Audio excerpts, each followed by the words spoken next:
जीवन गुजर के लिए भोजन चाहिए, कपड़ा चाहिए, रहने की जगह चाहिए, और इसीलिए आप लोग भी सुने होंगे, कई बार सुने होंगे, रोटी, कपड़ा और मकान, ये हमें चाहिए।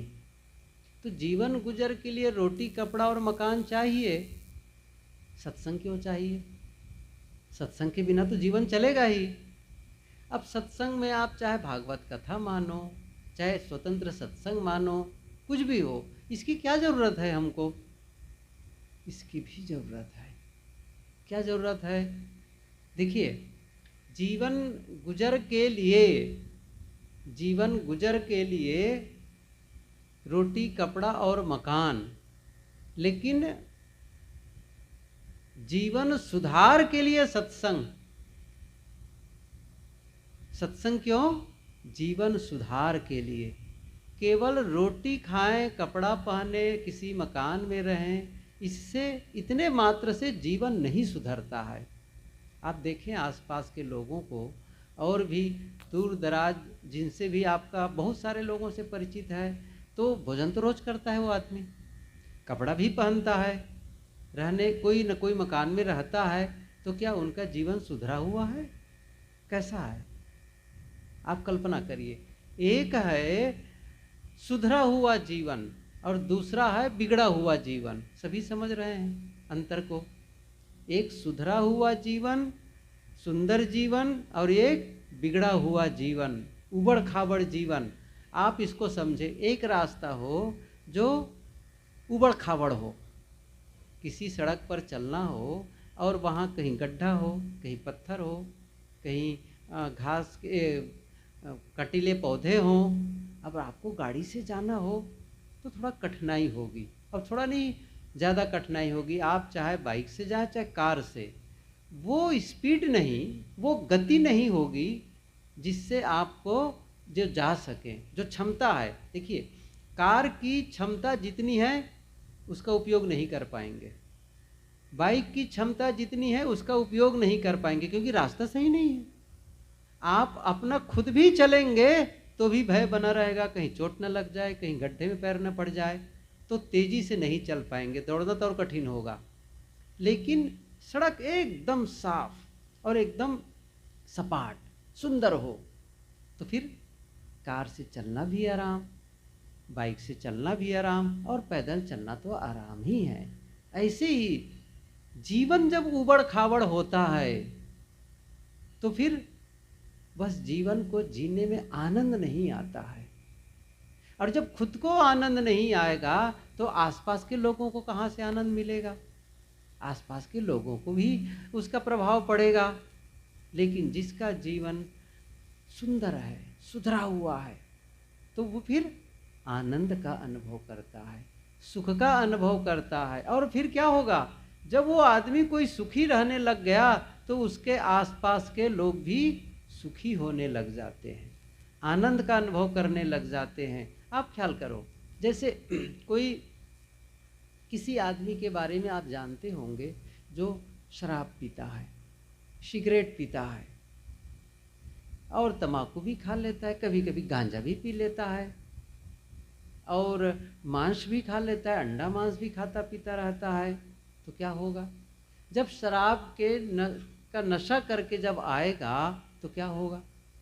आसपास के लोगों के साथ में उसका क्या प्रभाव रहेगा? अच्छा, स्वयं भी अच्छा नहीं रहेगा, उसके शब्द भी गलत निकलेंगे, व्यवहार भी गलत हो सकता है, और उसके शराब पीने से घर के जितने लोग हैं सब परेशान रहेंगे।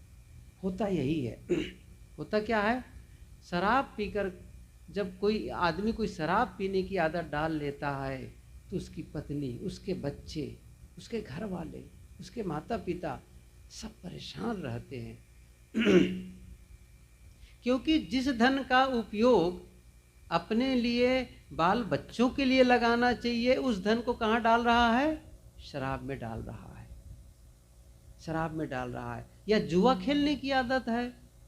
आप लोगों ने कभी सुना है एक आदमी, अमुक आदमी है, या आसपास में कोई उदाहरण मिलेगा, ये आदमी बहुत शराब पीता है और शराब पीने के नाते उसका धन बढ़ गया, मकान सुंदर बन गया, सुंदर गाड़ी मिल गई उनको। ऐसे कोई सुने हैं? मैं तो नहीं सुना हूँ आज तक के। हम लोग तो भारत के कई क्षेत्रों में जाते हैं कि ऐसा कोई उदाहरण नहीं मिलता है कि आदमी बहुत शराब पीता है इसलिए बहुत बड़ा मकान बन गया है।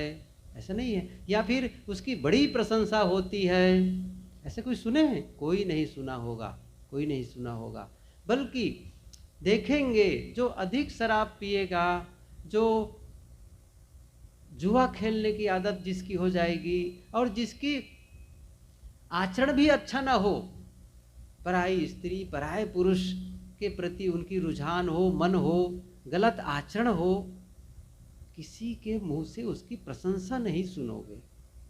और आप लोग भी अपने घर के बाल बच्चों को चाहोगे कि उनके साथ न जाए, उनके साथ न जाए, कोई नहीं चाहेगा। और आप भी ऐसे इंसान जिनका चरित्र अच्छा नहीं, खान पान अच्छा नहीं, आप क्या चाहेंगे? वो हमारे घर में ना आए तो अच्छा, ना है तो अच्छा। लेकिन एक सदाचारी इंसान है जिसका खान पान सुंदर है, आचरण भी बहुत बढ़िया है, उनकी बातें भी सुनने में आनंद, अच्छी अच्छी बातें बताता है। यदि वो बच्चों के पास बैठ जाए तो सुंदर सुंदर कहानी सुना करके उनको शिक्षा देता है। घर वालों के साथ में, चाहे वो बहू हो, बेटी हो, माँ हो, किसी के सामने बात बैठ जाए तो उनको भी घर गृहस्थी की सुंदर बातें बताने लगता है। परिवार के सभी सदस्यों को प्रेम से रहने की सीख देता है। आप चाहेंगे वो आदमी घर में आए, ऐसे लोगों की संगत करना चाहेंगे, चाहेंगे नहीं चाहेंगे? तो क्या हुआ? अंतर आ गया। देखो, एक आदमी का जीवन सुधरा हुआ, दूसरे आदमी का जीवन बिगड़ा हुआ। लेकिन सुधरा कैसे? जरा उसके पीछे जाइए, वो सुधरा कैसे? अच्छा, बिगड़ा कैसे? उसके पीछे जाइए तो पता चल जाएगा क्या कारण है। कबीर साहब जी ने कहा इसके लिए, संगत कीजे साधु की हरे और की व्याधि, ओछी संगत कुर की आठों पहर उपाधि। संगत से सुख उपजय कुसंगत से दुख होए, कहाँ ही कबीर तह जाइए जहाँ अपनी संगत होए। क्या कहते हैं साहब जी? कबीर साहब का कहना है कि अच्छी संगत करोगे, साधु की संगत करोगे तो फिर क्या होगा? सुख उपजय। संगत से सुख उपजय, अच्छी संगत से सुख। क्या होता है? जैसा आदमी का संग, ये सुने होंगे, जैसा संग वैसा रंग। सुने कि नहीं सुने हैं? सुने होंगे। जैसा संग वैसा रंग। गलत आदमी के साथ करोगे तो गलत बनते चले जाओगे, अच्छे का साथ करोगे तो अच्छा बनते चले जाओगे। आप यदि आपके मित्र कोई शराबी हो, कोई तंबाकू खाता हो, कोई गुटखा खाता हो, कोई बीड़ी पीता हो, या कोई जिसकी चोरी की आदत, ऐसे ऐसे मित्र आपके हों तो क्या होगा? कुछ ही दिन में आपकी आदत भी बिगड़ जाएगी। आप कहेंगे नहीं बिगड़ेगी। अच्छा, नहीं बिगड़ेगी तो भी आपकी बदनामी होगी, होगी कि नहीं होगी? तो भी कहीं गलत आदमी के साथ बैठता क्यों है? कोई कह सकता है ठीक है, मेरे मित्र कुछ हैं जिनकी आदत अच्छी नहीं है, लेकिन मैं तो अच्छा हूं। आपका अच्छा होना अच्छी बात है, लेकिन अच्छी बात और तब होगी जब आपकी संगत भी अच्छी हो। जैसे ये उदाहरण बात आती है कि एक पिता तो अपने बेटे को समझाया करता था कि बेटा, तुम जिन मित्रों के साथ बैठते हो वे तुम्हारे मित्र अच्छे नहीं हैं, उनका स्वभाव अच्छा नहीं है, तुम मत जाया करो उनके। दूसरों मित्रों के साथ बैठो, और भी मित्र बना लो जो सही स्वभाव वाला हो, सही आचरण वाला हो। ऐसे लोगों के पास क्यों बैठते हो? तो एक दो बार तो बच्चा सुन करके अनसुना कर दिया। पिता ने फिर कहा तो बच्चा थोड़ा सा झुंझलाया, पिताजी आप बार बार टोका करते हैं मुझे। माना कि मेरे मित्र कुछ अच्छे नहीं हैं, लेकिन मैं तो अच्छा हूं ना, मैं तो गलत नहीं हुआ हूं, फिर मुझे क्यों टोकते हैं आप? पिता ने समझा कि इस बच्चे को कुछ तो सबक सिखाना होगा। एक दिन कहा कि बेटा एक काम करो, तुम घर में जो सिगड़ी जलाते हैं उसके लिए कोयला ख़त्म हो गया, तुम कोयला खरीद लाओ बाजार से। पैसा दिया, थैला लिया और वो लेकर के चला गया कोयला खरीदने के लिए। और कोयला लाया तो पैसे का हिसाब देने के लिए पिताजी के पास पहुंचा। तो पिताजी ने कहा कि बेटा तुम्हारे कपड़े में कोयला लग गया, कारीख लग गई है, तुम्हारे कपड़े में कारीख लग गई है। उसने क्या कहा कि पिताजी कोयला के लिए गया था, हो सकता है कपड़ा छू गया हो हाथ से और वो कपड़ा में कारीख। अच्छा तुम्हारे गाल में भी कारीख लग गई है, हो सकता है उंगली गाल में भी चली गई हो और कारीख लग गई।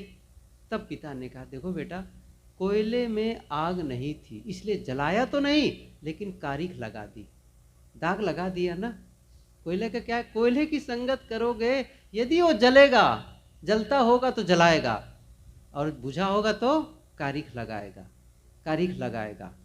ऐसे ही तुम कह रहे हो कि आचरण मेरा तो सही है, लेकिन दाग लगा देगा, दाग, बदनामी कर देगा। इसको और मैं स्पष्ट करना चाहूँ तो इसको ऐसा कहूँ कि कोई आदमी शराब की दुकान में बैठ करके दूध पिए, कल्पना करो, कहाँ बैठा, दूध तो पी रहा है लेकिन बैठा कहाँ है, शराब की दुकान में। अच्छा देखने वाले क्या कहेंगे, क्या कहेंगे, दूध पी रहा है, कोई नहीं कहेगा।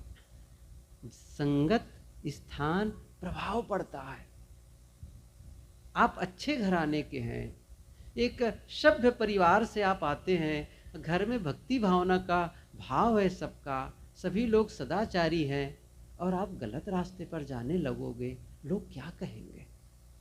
घर के लोग तो अच्छे हैं, ये कहाँ से सीख गया, तो घर वालों से तो सीख अच्छी मिल रही है, लेकिन जिन लोगों का साथ कर रहे हो वे साथ गलत हैं और उससे गलत आचरण बन गया। तो साहब का क्या कहना है, तो फिर ऐसे आदमी का जीवन क्या होगा, दुखमय होगा, दुखमय होगा। इसलिए साहब क्या कहते हैं, संगत कीजिए साधु की हरे और की व्याधि। इसका मतलब ये हुआ, जैसी संगत वैसी समझ वैसी बुद्धि। आप जिन लोगों के साथ रहते हो, टीवी में जैसा प्रोग्राम देखते हो या मोबाइल में जैसा प्रोग्राम देखते हो या जिस प्रकार की पुस्तकें पढ़ते हो, उसी का संस्कार भीतर जाता है, वही, और वही जब जो भीतर जाएगा वैसे ही आपका विचार बनने लग जाएगा, वैसे ही आपका व्यवहार शुरू हो जाएगा, व्यवहार शुरू हो जाएगा। तो यदि हम जीवन में सुख और शांति का अनुभव करना चाहते हैं, आनंद का अनुभव करना चाहते हैं, तो पहला काम तो यही करना पड़ेगा, अच्छे लोगों की संगत, जिनका आचरण अच्छा है। देखिए मैं इसको और थोड़ा स्पष्ट कर दूं, कोई आदमी मंदिर रोज जाए, रोज मंदिर में जाके पूजा करता है, तो क्या कोई जरूरी है कि वो आदमी का आचरण अच्छा हो? आप बताएं, कोई जरूरी नहीं है। अच्छा वो तीर्थों में घूम आया हो, तब क्या तीर्थों में घूमकर आने से उनका आचरण पवित्र हो जाता है? आप देखें ऐसा, कोई पवित्र नदी में, चाहे वो गंगा हो यमुना हो, न वहां तक जा सके तो आपके राज्य में तो एक संगम कहा ही जाता है, उस नदी में, महानदी में स्नान करके आ जाए, तो आप उसको वो यदि वो आदमी गलत खाता गलत पीता है तो कहेंगे भाई ये महानदी में स्नान करके आया है या गंगा स्नान करके आया है, ये आदमी तो अच्छा ही होगा। तो आप मानेंगे? नहीं मानेंगे। लेकिन कोई एक ऐसा होगा जो गंगा कभी देखा ही नहीं है, तीर्थों में जाता ही नहीं है, लेकिन उसका स्वभाव बहुत सुंदर है। जैसे मैंने अभी कहा कि उनका खान पान सही है, आचरण व्यवहार सही है, सबके हित के लिए काम करता है, तो आप क्या करेंगे, क्या कहेंगे, ये सही आदमी है। भले मंदिर नहीं जाता, भले वो पूजा पाठ नहीं करता, लेकिन इसका स्वभाव अच्छा है, सभी लोग मानेंगे, सभी लोग। तो कहने का मतलब ये हुआ कि गलत लोगों के साथ बैठने से हमारा भी जीवन गलत हो जाता है, आचरण गलत हो जाता है। तो साहब ने कहा है, संगत कीजिए साधु की हरे और की व्याधि, ओछी संगत कुर की आठों पहर उपाधि। ये बड़ी बात साहब कहते हैं, गलत लोगों के साथ करने से आठों पहर उपाधि, झंझट ही झंझट है, झंझट ही झंझट है, उलझन ही उलझन है, द्वंद्व ही है, अशांति ही है, अशांति ही है। कैसे अशांति है, कैसे द्वंद्व है?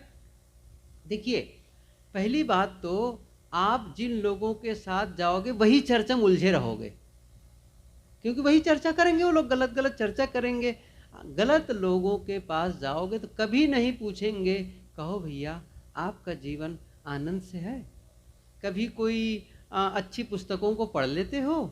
कभी ध्यान चिंतन करते हो? कभी पूजा पाठ में समय देते हो? ऐसी चर्चा कोई नहीं करेगा। क्यों? कोई करता ही नहीं है, ऐसा काम करता ही नहीं। कैसे बताएंगे वो लोग? नहीं बता सकते। तो वो क्या करेंगे? जो करते हैं, जो गलत काम काज करते हैं उसी की चर्चा करेंगे। तो वहाँ पर उपाधि है, वहाँ पर कहाँ सुख शांति है? कुछ नहीं है। और फिर वहाँ से जब आप घर में आओगे, अब जो भीतर भरा है उसी का विचार चलने लगेगा, उसी के बारे में सोचोगे और वही शब्द निकलेगा। और रात में भी जब जाओगे तो सपना भी उसी ढंग से देखोगे। इसीलिए साहब कहते हैं जब तक जागते हो तब तक उपाधि ही तो है, तो क्यों ऐसे लोगों की संगत करें? इसलिए हटो। तो सावधान पहले ही हो जाना चाहिए। देखिए, हम सबको चाहिए कि अपने बच्चों को भी ध्यान में रखना चाहिए, ऐसे लोगों की संगत से बचाएं, ऐसे लोगों की संगत में न जाएं। उनका ध्यान रखना चाहिए कि वो सही बच्चों के साथ खेले कूदे। आपके घर का बेटा, आपके घर की बेटी, ध्यान रखो इस चीज का। अच्छा, ध्यान कब रखोगे? जब स्वयं अच्छा होगे। स्वयं ही गलत रास्ते पर चलने लगोगे तो ध्यान नहीं दोगे। तो स्वयं को पहले ध्यान देना पड़ेगा। स्वयं को जरा देखो, क्या मैं जिन मित्रों के साथ मैं उठता बैठता हूँ, जिनके साथ समय बिताता हूँ, क्या, या रिश्तेदार भी। देखिए, मैं एक चीज़ और बताऊँ, हो सकता है गांव के मित्र आपके अच्छे हों, लेकिन कोई रिश्तेदार भी ऐसा हो सकता है, होते हैं। आप बिल्कुल ठीक है, लेकिन आपके कोई रिश्तेदार ऐसा होगा जिनका स्वभाव गलत है, खान पान गलत है, और उनके ही संपर्क में ज़्यादा रहने लगोगे तो आपको भी गलत रास्ते में ढकेल देगा, आपके साथ में खींच ले जाएगा आपको। तो फिर रिश्तेदार तो भले हैं, लेकिन ऐसे लोगों की भी संगत कम करो। क्या करें साहब, वो परिवार के सदस्य हैं, रिश्तेदार हैं, आते हैं तो थोड़ा उनका सहयोग करना पड़ता है। अब वो शराब पीता है, उनके लिए शराब की व्यवस्था करनी पड़ती है। अब वो गांजा पीता है तो गांजा की व्यवस्था करनी पड़ती है। ये गलत है। आप अपने में स्टेबल रहो, आप मजबूत रहो। तो आप मजबूत रहेंगे तो हो सकता है आपका प्रभाव उन पर पड़े और आप ही सहयोग करेंगे उनका, इसलिए कि पता नहीं बुरा ना लग जाए उनको। लगने दो, बुरा लग जाना गलत नहीं है, लेकिन बुरा हो जाएगा, आगे चल के बुरा हो जाएगा। तब क्या होगा? तब तो और गड़बड़ हो जाएगा। तो कम से कम आप उनको न सुधार सको तो उनके गलत का सहयोग मत करो, उसके गलत में आप कंट्रीब्यूट, मतलब कोई आपके तरफ से कोई उनको सहयोग न मिले, कोई कंट्रीब्यूशन न हो। नहीं तो क्या होगा? फिर आपका भी आचरण अच्छा नहीं माना जाएगा, आप भी गलत का ही साथ दे रहे हैं। तो आप कम से कम, कितनी बार हो जाने दो नाराज, ऐसे लोगों को तो नाराज होना ही अच्छा है, अलग रखो अपने आप से। देखो, मेरी बातें कठोर हो सकती हैं, कभी कभी अव्यवहारिक भी हो सकती हैं, लेकिन आपको अपने आप को संभालना है। आप जिस भांति अपने आप को संभाल के रखेंगे तो क्या होगा? आप ही अपने जीवन को ऊंचाई की ओर ले जाएंगे। नहीं तो साहब कहते हैं आठों पहर उपाधि। कबीर साहब जी के तो इन बातों को लेकर तो बहुत से उदाहरण है। केरा तभी न चेतिया जब ढिग लागी बेर, अब की चेते क्या भया जब कांटन लीना घेर। चारों तरफ से कांटे। बहुत बढ़िया बढ़िया उदाहरण कबीर साहब जी सुनाते हैं, जरा ख्याल करो। केरा, केरा ये छत्तीसगढ़ी शब्द है केरा, बाकी जगह केला भी कहते हैं, हम लोग कहते थे नहीं केरा, केला भी नहीं केरा। तो साहब वही शब्द रखते हैं, केरा तभी न चेतिया जब ढिग लागी बेर, आपके चेते क्या भैया जब कांटन लीना घेर। साहब कहते हैं कि एक केला का पेड़ है, और केला का पेड़ जानते हैं ना कितना मुलायम, अच्छा उसका फल भी कितना स्वादिष्ट है। कच्चा सब्जी भी बना लो और पक जाए तब आनंद से खा भी लो। अच्छा, कहीं कहीं कथा भागवत के समय उस पौधे को ला करके रोपते भी हैं, इसका मतलब मांगलिक भी है, तृप्तिदायक भी है, देखने में भी कोमल है, सब कुछ है। लेकिन उसी के पास में एक बेर का पेड़ लग गया, बोइर, समझ गए बेर जिसमें कांटे बहुत होते हैं। अब क्या होगा?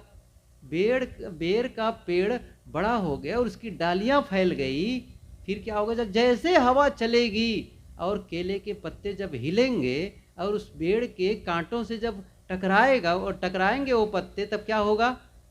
वो फटेंगे, उसकी चींदी चींदी होगी।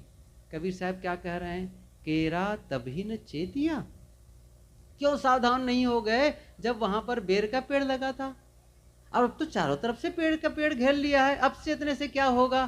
साहब का कहना है जैसे ही संगत की शुरुआत गलत हुई वही दिन सावधान हो जाओ, बस पहला दिन ही आप सावधान हो गए तो फिर देखिए, आदमी, ये कल्पना करिए कि आदमी शराब की शुरुआत ही ना करे, वो अच्छा है कि वो 2 साल शराब पीने के बाद छोड़े, कौन अच्छा है बताइए, सब समझ रहे हैं ना। अच्छी बात क्या है, शुरुआत ही ना करे, सही है ना। अच्छा कोई कहेगा अच्छा 1-2 साल थोड़ा आनंद ले लेते हैं, मजा आता है इसको करने में, उसके बाद छोड़ देंगे, शायद ही कोई ऐसा करता होगा। जो शुरू में आनंद कहा गया है वही आगे चल करके पीड़ा होती है, उसी से पीड़ा होती है। धीरे धीरे धीरे आदत बन जाती है और वह आदत जल्दी जाती नहीं है। इसलिए सबसे बढ़िया काम है गलत मार्ग की शुरुआत ही न करो। अनारंभ अनिकेत अमानी, अनग अरोष दक्ष विज्ञानी, ये गोस्वामी जी की पंक्ति है। पाप कर्मों का आरंभन ही न करो, शुरुआत ही न करो। शुरुआत न करना ज्यादा अच्छा है अपेक्षा उसको बाद में छोड़ने के। आदत पड़ने बहुत कठिन होगा, फिर बाद में छोड़ने पर। हमारा मन कैसा है, बहुत कोमल भी है और बहुत कठोर भी है। क्या कहा मैंने, दोनों बातें कही। मन बहुत कोमल है, कोमल इसलिए कहता हूं कि इस प्रकार की आदतों को जल्दी ग्रहण कर लेता है। आप छोटे बच्चे हैं, छोटे बच्चे को आप स्कूल का पाठ पढ़ाओ, हिंदी अंग्रेजी, तो उस पाठ को तो ग्रहण करने में वो देरी कर देगा, लेकिन यदि उसके सामने कोई गाली देना शुरू कर दे तब गाली को जल्दी सीख लेगा। ऐसा होता है ना। गलत की ओर जल्दी ढलान, उधर जल्दी ही वो लुढ़कने लग जाता है। तो गलत को पकड़ना बहुत मुलायम, बहुत जल्दी पकड़ लेता है, वो बहुत जल्दी पकड़ लेता है। लेकिन जब एक बार पकड़ लेता है ठीक से तब कठोर हो जाता है, फिर उससे छुटकारा पाना बहुत कठिन होता है। इसलिए शुरू से ही सावधानी बरतो, गलत लोगों की साथ ही मत करो। तो सदगुरु कहते हैं कि संगत कीजे साधु की हरे और की व्याधि, ओछी संगत कुर की 8 पहर उपाधि। संगत से सुख उपजे कुसंगत से दुख होए, कहाँ ही कबीर तहाँ जाइए जहाँ अपनी संगत होए। कहाँ जाना चाहिए, जहाँ अपनी संगत हो।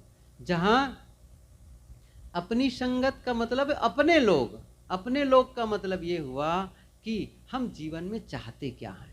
जरा ध्यान दो, जीवन में यही तो चाहते हैं कि हमारा जीवन सुखमय हो जाए, हमारा जीवन शांतिमय हो जाए, आपस में प्रेम बढ़ जाए, परिवार में हमारा धन पर्याप्त बड़ा ज़्यादा हो जाए, यही तो सब जीवन में चाहते हैं। तो ये जहाँ मिले, इसके लिए जहाँ सीख मिले, इसके लिए जहाँ हमको प्रेरणा मिले, ऐसे लोगों की संगत करो, ऐसे लोगों के पास जाओ किसी से तो ये सोचो, जिस मित्र के पास उठता बैठता हूँ, जिन लोगों का साथ करता हूँ, क्या मुझे वो परिवार में प्रेम से रहने की शिक्षा देते हैं, जीवन सुधार की शिक्षा देते हैं, या स्वास्थ्य को सुंदर बनाने की प्रेरणा देते हैं, या फिर धन बढ़ाने की प्रेरणा देते हैं। कोई बात नहीं, यदि धन बढ़ाने की प्रेरणा मिले किसी से, उससे मित्रता करो कि आप ज़्यादा धन कैसे कमा सकते हैं, या स्वास्थ्य को सुंदर बनाने के लिए कोई प्रेरणा दे रहा है, ऐसे मित्र हैं, ऐसे आप लोगों का कोई टीम है जो जिनके पास जाओ तो वो सुंदर फिटनेस के बारे में बताता है, देखो ये खान पान गलत है, ये सुबह जल्दी उठा करो, जल्दी जाओ सुबह वॉकिंग करने के लिए, योग करो, प्राणायाम करो। ऐसे लोग, या आजकल तो शहरों में तो जिम की चलने की है, तो कुछ भी हो, या सुबह सुबह देखो हम लोग जो सुबह वॉकिंग में जाते देखते हैं, कई गाँव में, अभी जहाँ से आए वहाँ भी सुबह उठे तो टहलने चले जाते थे 4 बजे के बाद में। आज हम लोग टहलने जा ही रहे थे, भाई लोग उस सर पे गाड़ी लेकर सुबह जा ही रहे थे, 5 बजे के आसपास रहा होगा शायद, और थोड़ी देरी भी हो गई थी, हम लोग थोड़ा और ज़्यादा गए होते, अब गाड़ी आ गई फिर लौट पड़े, चलो भैया अब गाड़ी आ गई। तब देखते क्या है, कई लोग दौड़ते रहते हैं, कई लोग वॉकिंग करते रहते हैं, तो ऐसे मित्र हों जो आपको प्रेरित करे कि भाई जल्दी उठो और थोड़ा सुबह की हवा लो, ऑक्सीजन बहुत सारे लो, ताकि आपके भीतर में स्वास्थ्य सुंदर हो जीवन में। तो ऐसे कोई प्रेरणा देने वाला, ऐसे लोगों को संगत करो, ऐसे लोगों को संगत करो। धन कमाने की शिक्षा दे, प्रेरित करे कि भैया ऐसे करने से धन बढ़ेगा, खेती कैसे अच्छा होगी, अच्छी कैसे खेती होगी, ये करने से, अच्छा ये फसल यदि पैदा करो तो बहुत मुनाफा होगा, उनसे सीखो। कुछ तो उपाय बताएगा कि भाई देखो आप दवाई मत छोड़ो, ऑर्गेनिक करो, कुछ ऐसी चीज़ें बता रहा हो जिससे आपका भविष्य सुंदर बनने वाला है। ऐसे लोगों की संगत करो। और आपस में परिवार में भी अच्छा आनंद हो, प्रेम का जीवन जिए, इसके लिए कोई शिक्षा दे रहा है, प्रेरित कर रहा है, ऐसे लोगों की संगत करो। या फिर आपको कहे देखो भाई आपका मन शांत रहना चाहिए, उलझा हुआ मन नहीं चाहिए, तो क्या करना है, अच्छा मन को शांत कैसे करूं, तो वहां ऐसी बातों को जो बताए ऐसे लोगों को भी संगत करो, ऐसे लोगों का साथ करो, इससे जीवन का सर्वांगीण विकास होगा। नहीं तो फिर उल्टा हो जाएगा। यदि अच्छे लोगों की संगत नहीं करोगे तो अपने आप गलत लोग मिलेंगे और आपको बिगाड़ देंगे। एक नियम है, ये बड़ा अद्भुत नियम है ये। अच्छा काम नहीं करोगे तो अपने आप गलत काम की ओर आप लुढ़क जाओगे। स्थिर नहीं रह सकते, आदमी स्थिर नहीं रह सकता है कि कहीं न कहीं वो जाएगा, कहीं न कहीं मिलेगा, बातचीत करेगा, तो फिर व्यवहार बढ़ेगा। तो मैं ये कह रहा था कि हमारा जीवन संगत, हमारे जीवन में संगत का प्रभाव आता है, और वह सत्संग का मतलब ही वही है। सत्संग में जब आते हैं तो क्या सीखते हैं, यही मैं बताना चाहता था। सत्संग में आते हैं तो हम अपने ही जीवन के बारे में सीखने लग जाते हैं, अपने ही अंदर बाहर की पवित्रता को पवित्र करने के बारे में शिक्षा हमको मिलने लगती है। देखिए जैसे कोई कथा हो, कोई भी कथा आप सुनते हैं, जैसे मैंने सुना कि भागवत की कथा होती, तो कोई भी श्रीमद् भागवत की कथा हो, सत्यनारायण की कथा हो, या रामायण की कथा हो, या महाभारत की कथा हो, इन कथाओं में क्या सुनते हैं, पूर्व पुरुषों की, जो हमसे बहुत पहले हो चुके हैं, जिसकी गाथा लिखी गई है, उनके जीवन चरित्र के बारे में, चाहे वो भगवान कृष्ण की हो, चाहे भगवान राम की हो, या फिर अन्य ऋषि मनीषी या और भी देवी देवताएं हैं, उनके बारे में सुनेंगे, उसने ऐसा किया, वैसा किया, वैसा किया, ये सारी बातें आप सुनेंगे। लेकिन सत्संग में अंतर क्या है, सत्संग में आप अपने ही जीवन की कथा सुनेंगे। वो कथा किसकी है, पूर्व महापुरुषों की, उनके जीवन के बारे में बताया जाएगा। अच्छा राम को वनवास हुआ, राम को वनवास क्यों हुआ, उनके साथ शादी हुई थी, कौन उनके भाई थे, अच्छा वो हो गया, तो जंगल चले गए तब क्या हो गया, किसने उसने पत्नी को हरण कर लिया, क्या हुआ, वो बहुत सारी बातें, ये सब बातें सुनेंगे। और इसी प्रकार से श्री कृष्ण के बारे में सुनेंगे तो उनके बारे में ये सब वर्णन सुनने लगेंगे। तो उसमें क्या होगा, पूर्व महापुरुषों के जीवन चरित्र के विषय में आप कथा सुनेंगे। लेकिन सत्संग में अंतर क्या होता है, आप अपने ही जीवन कथा को सुनेंगे। अब मुझे कैसे जीना है, मैं अपने जीवन को सुखमय कैसे बनाऊंगा, इन सारी बातों की, इसके बारे में यहाँ पर यही बात बताई जाएगी कि आपका जीवन सुखी कैसे हो, आपका परिवार में परस्पर में प्रेम कैसे बढ़े, आनंद कैसे बढ़े, इन सब चीज़ों के। और जब आप धर्म के क्षेत्र में जाते हैं और आगे बढ़ते हैं, पूजा पाठ के क्षेत्र में जाते हैं, तब आप देखेंगे बहुत से लोग हैं, जो लोग तो केवल अंधविश्वास में भी उलझे रहते हैं। आपको यहाँ जब आएंगे तो पता चलेगा, अरे नहीं ये रास्ता तो भटकाओं का है। आप खुद समझेंगे इस चीज़ को, आगे चल करके खुद समझेंगे कि ये जो मान्यताएं हैं ये हमें बहुत दूर तक नहीं ले जाता है, कुछ दूर तक ले जाता है। मुझे पूजा पाठ तो ठीक है करते हैं, लेकिन पूजा पाठ का फल क्या, अच्छा किसी भी पूजा पाठ का फल क्या होता है, किसी भी देवी देवताओं को पूजा करते तो क्यों करते हैं, चाहे आप राम की पूजा करें, कृष्ण की पूजा करें, शिव की पूजा करें, या किसी अभी जैसे पूजा आने वाली है दुर्गा, अभी क्या बीता है गणेश, चाहे गणेश की पूजा करें चाहे दुर्गा की पूजा करें, क्यों करते हैं, एक छोटा सा प्रश्न, क्यों करते हैं? क्या पूजा करने से अच्छा भगवान राम को फायदा होगा? अच्छा कृष्ण को फायदा होगा? गणेश को फायदा होता होगा आपकी पूजा करने से? उनको खूब लड्डू खाने को मिलता होगा? ऐसा नहीं होता है ना। अच्छा दुर्गा की पूजा करेंगे तो दुर्गा को भी फायदा होगा? फायदा किसका करना है? अपना। सही है। कोई भी पूजा करने का मतलब किसके लिए? अपने लिए। अपने लिए। अच्छा उस पूजा करने का मतलब क्या हुआ? आपका जीवन सुखमय हो, आपका जीवन आनंदमय हो। पूजा तो किए लेकिन जीवन में दुख अभी कम नहीं हुआ है, अशांति कम नहीं हुई है, आपस की लड़ाई गई नहीं है, खान पान में सुधार हुआ नहीं है। बहुत पूजा की है दुर्गा मैया की, लेकिन अभी शराब पीना छूटा नहीं है, सिगरेट पीना छूटा नहीं है, तो पूजा क्या मतलब है? और आपको मैं बताऊं, शायद आप लोग भी जानते होंगे, कई बार कहीं कहीं मैंने सुना, हो सकता है आपके गांव में ऐसा ना हो, गणेश विसर्जन करने के लिए जाते हैं ऐसे लोग, दुर्गा विसर्जन करने जाते हैं ऐसे कई लोग होते हैं जो शराब पी करके वहाँ नाचते रहते हैं। ये मैंने देखा है। अच्छा मैं देखा क्या, उधर जा रहा था तो एक दिन गाड़ी से जा रहा तो देखा नाच रहे थे। मैंने कहा ये लोग तो इस ढंग से नाच रहे हैं, बाजा बजा बजा कर जैसे कोई नशा में हो। तो मेरे जो गाड़ी चला रहा तो भाई कहा साहब नशा करते ही हैं लोग। तब जा कर के मैंने कहा धर्म के साथ तो नशा कैसे जुड़ गया? धर्म के साथ तो नशा से बिल्कुल विरोध होना चाहिए। लेकिन यहाँ यदि यहाँ भी कोई बैठ करके सिगरेट या बीड़ी पीना शुरू कर देगा तो यहाँ मन से ही टोक देंगे, भैया यहाँ सिगरेट ना पी लो, यहाँ तम्बाकू ना खाओ। सही है कि नहीं? यहाँ से टोक दिया जाएगा, टोका जाएगा। या हम लोग जहाँ निवास कर रहे हैं वहाँ आप गए और वहीं आप शुरू कर दिए, अरे भैया यहाँ अगरबत्ती मत सुलगाओ वो ठीक नहीं है, यहाँ शोभा नहीं देगी। साधु बोल देंगे, या साधु नहीं है आपका ही कोई मित्र जिसके बारे में बता रहा था, भी अच्छे मित्र होंगे आपका, अरे भैया तू क्या कर रहा है, ये गंदी चीज को पी रहा है, छोड़ इसको।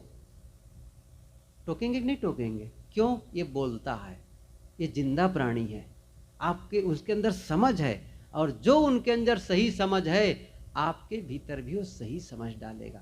लेकिन जिनकी आप पूजा कर रहे हैं, आप उन्हीं के सामने, जो मंदिर के सामने भी जा कर के पूजा करेंगे और गलत चीज पिएंगे खाएंगे तो टोकेगा नहीं, वो बोलेगा नहीं, क्योंकि उसको पता नहीं है कि ये गलत खा रहा है। उसके सामने अगरबत्ती सुलगा रहे हो कि आप बीड़ी सुलगा रहे हो, उसे पता नहीं है। अच्छा मैं देखा हूं, मैं उड़ीसा में था, कई साल बीत गए, मैं बताऊं कितने साल बीत गए होगा, 25 साल तो हो ही गए कम से कम 25 साल। तो भुवनेश्वर में अपरिचित में एक बार चले गए, और वो हमारे साथी जहाँ से मैं अभी आया उसी आश्रम में के मुखिया हैं, तो उनके साथ हम दोनों ही थे बल्कि, तो चले गए उधर। और भुवनेश्वर जाना था, वो क्या कहते हैं पुरी से लौट के भुवनेश्वर आ गए थे। तो कहाँ रुके? तो एक भगत कोई ऐसे दूर का परिचय था, उसने पूछा रोकने कहा, फिर रोकने के लिए हमको वहीं मंदिर में भेज दिए, मैं व्यवस्था कर दूंगा, मेरे घर जगह नहीं है, आप रुकिए। तो राम मंदिर था, तो पुजारी बहुत अच्छा इंसान था, अच्छा इंसान इसलिए कह रहा हूँ, हम लोग के बड़ा सत्कार किया, साधु आए हैं ऐसे कहा करके, सारी सेवा किए, भोजन बहुत सुंदर बनाता था, उड़िया था वो, बहुत सुंदर भोजन। एक दिन मैं सोचा चलो मंदिर परिसर को देखें, वहाँ भगवान मूर्ति और क्या क्या और भी मूर्तियाँ थी, वो पुजारी था। तो ऐसी अच्छा बैठे, खाली समय था दिन का, तो ऐसे टहलते हुए मंदिर के पिछवाड़े चले गए। 5-6 लोग थे और 5-6 लोग गांजा का दम लगा रहे थे। जैसे हम लोगों को देखे तो एकदम वो लोग सकपका गए। मैंने कहा अच्छा ये तो मूर्ति के पीछे भी गांजा लगा रहे हो मुझे आश्चर्य हुआ। तो मैं देखा हूं इसलिए कह रहा हूं, हो सकता है भी आसपास के मंदिर में ऐसा ना होता हो, बहुत अच्छी बात है, धन्यवाद है। लेकिन मैं ये कहना चाहता हूं, जीवन सुधार करना है तो आपके अपने जीवन को पढ़ना होगा, आपके अपने जीवन में काम करना होगा, और उसका सहारा देने वाला है सत्संग। उसका सहारा, उनके लिए प्रेरणा कहाँ से मिलने वाली है? सत्संग से। उसके लिए प्रेरणा संतों से, अच्छे लोगों से। जब अच्छे लोगों के पास जाकर के अच्छी बातें सुनेंगे तब आपको भी लगेगा सही बात है, ये मैं कैसे जीवन जी रहा हूं, ये कैसा है बताऊं, दर्पण की तरह है सत्संग कैसा है? दर्पण की तरह, दर्पण कक्ष ही है ये। जैसे आप दर्पण के सामने जाते हैं तो दर्पण में क्या देखते हैं? चेहरा। दर्पण में आप चेहरा देखते हैं, तो चेहरे में कहीं दाग लगा हो, चेहरे में कहीं मिट्टी हो, कहीं कुछ ऐसे कोई भी दाग लग गया हो, कारीक हो, तो आप क्या करेंगे? साफ कर लेंगे। क्योंकि दर्पण में देखने से पता चला कि चेहरे में गंदगी है, आँख में गंदगी है, गाल में गंदगी है, साफ कर देंगे। लेकिन सत्संग कैसा दर्पण कक्षा है? सत्संग में आने पर वो बाहर का चेहरा तो नहीं दिखाएगा, लेकिन भीतर का चेहरा दिखा देगा। आप भीतर से ऐसे हैं बस। क्योंकि यहाँ की बातें ही सुनते सुनते आपको लगेगा ओ अभी भीतर तो गंदगी है, भी भीतर तो कलमश है, मुझे उसको भी साफ करना है, उधर को साफ करना है। तो ये क्या है? दर्पण अंदर का चित्र दिखाए। कई लोग तो होते हैं बाहर से संपन्न होते हैं, भीतर से विपन्न होते हैं। बाहर से सुंदर दिखते हैं, भीतर से कुरूप बने रहते हैं। बाहर से शांत लगते हैं, भीतर से अशांत लगते हैं। इस भीतर की जो कुरूपता है, भीतर में जो गंदगी है, भीतर की अशांति है, इसे ही मिटाने का, इसे ही खत्म करने का कोई माध्यम है, वह है सत्संग, वह है साधु संगत। इसलिए ये सत्संग का आयोजन आप लोगों ने किया है। आज तो ये पहला दिन का पहला सत्र है। अब अगले सत्र में और फिर अन्य 2 दिनों में हम और भी हमारे साथी लोग हैं, सभी लोग अपने अपने ढंग से बताएंगे कि आपका जीवन सुखमय कैसे हो, परिवार में आनंद कैसे बीते, और सच्चा धर्म क्या है, असली धर्म क्या है, और हम किस प्रकार से तमाम अंधविश्वासों में भटकते हुए अपने समय और शक्ति को बर्बाद करते हैं, परिणाम कुछ भी नहीं आता है। इन सारी बातों को इन 3 दिनों में सुनेंगे। लेकिन आप लोगों का काम क्या होगा, आप लोगों की ड्यूटी क्या होगी? समय से आना और सभी का सुनना। सही है? अच्छा, आओगे ही नहीं? कोई कह सकता है कि हम तो घर में बैठे सुन लेंगे साहब, आवाज़ तो जाएगी। ऐसा नहीं होगा, ऐसा नहीं होता है। सबका अपना स्थल होता है, सही है कि नहीं? सबका स्थल है। देखो, आपका टॉयलेट साफ हो, लेकिन टॉयलेट में बैठ करके कोई जलपान नहीं करेगा, कोई गीता नहीं पढ़ेगा, सही है कि नहीं है? तो आप घर में ही बैठ के यहाँ वाला लाभ नहीं ले पाएंगे। यहाँ आना, इसका सत्संग का लाभ लेना है तो आपको समय निकालना पड़ेगा। ये बहाना मत बनाना, क्या बताएं, बच्चे तो को रखना है घर में, या घर का काम है। इतनी मेहनत करके, इतना खर्च करके आप लोगों ने आयोजन किया है, उसका लाभ आपको लेना है। हम लोग तो समय बीतेगा चल देंगे, अब सुनो चाहे न सुनो, क्या करेंगे? हमको बोलने में उतनी ही मेहनत है, जितना 100 लोगों को सुनाएंगे उतना 10,000 लोगों को भी सुना सकते, उतनी ही आवाज़ देनी है। तो हम लोग तो मेहनत करेंगे, लेकिन मेरा निवेदन है आप लोग टाइम से आएँ, पूरा सुने और लाभ लेकर के जाएं, और लगे कि सचमुच हमने सत्संग सुन करके लाभ पाया, ये महसूस करेंगे। नहीं तो फिर मनोरंजन, देखो सत्संग मनोरंजन नहीं है, आप हमेशा समझ लो। आपको मनोरंजन करना हो तो घर में टीवी खोल के बैठ लो, मोबाइल से मनोरंजन कर दो। ये मनोरंजन का साधन नहीं है सत्संग, आत्मरंजन का, आत्म सुधार का साधन है। यहाँ आकर के आप भीतर को झांकना सीखेंगे, भीतर की गलतियों को दूर करना सीखेंगे, और जो भीतर से सुंदर होता चला जाएगा, बाहर भी सुंदरता प्रकट हो जाएगी। भीतर से गलतियां निकलती चली जाएगी तो बाहर गलतियां होनी ही बंद हो जाएगी।